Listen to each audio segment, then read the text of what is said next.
You spring clean your house, right? So why not spring clean your budget? I'm listening as I'm doing this interview. Kimberly Washington is here with a challenge for you as spring kicks off this afternoon.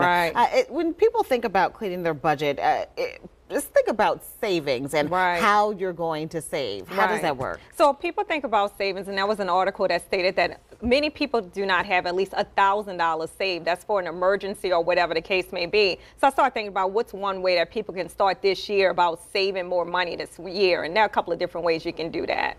And so you have some tips for us. And is this the form of the challenge that you're saying? Okay. Right, this is. So number one, the first thing I say, I challenge you to look at your budget and find an expense that you can cut. It could be a cable bill. It could be something else that you're using that you may not necessarily need. So cut that expense so you can generate some additional cash in your budget. That's the first thing you want to do. Okay, I'm trying to think. A lot of people have been cutting cable bills. I'm trying to think of where I can look at my budget. Okay, while I think about that, what's tip number two? The second thing you want to do is, I say, commit only $5 a day. That could be the cost of a coffee. That could be the cost of eating out every day, just $5 a day. And if you save just $5 a day, you'll have approximately each month about $150, give or take, but about $150. And that'll give you close to $2,000 in 1 year. So that's the second place you should start. And tip number three? Then tip number three, think about how you're going to do it. And so that way, meaning that set up an auto draft, have the money come out your bank account just as you're swiping that credit card. If you are shopping or doing certain things, you set up that auto draft and then it's coming out of your account and you're like, okay, it's just $5.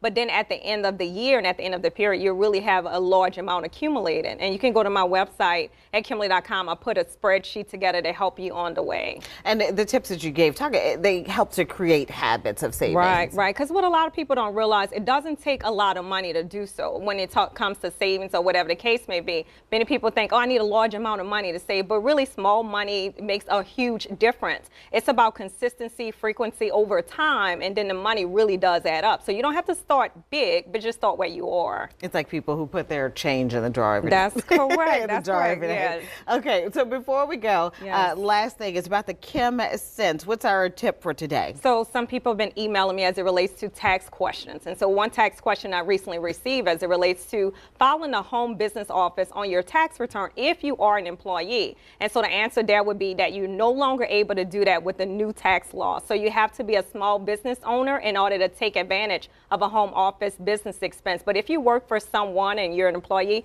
you're no longer able to take that as a deduction. So that's something just to kind of keep in mind. Ooh, these new tax laws put people through some changes. Yes, it's true. It's a lot of different changes, things you need to know. All right, and things that you can look for more information on Kimberly's website. Yes, that's true. Kimberly.com. Thank you so much. Thanks for being with us.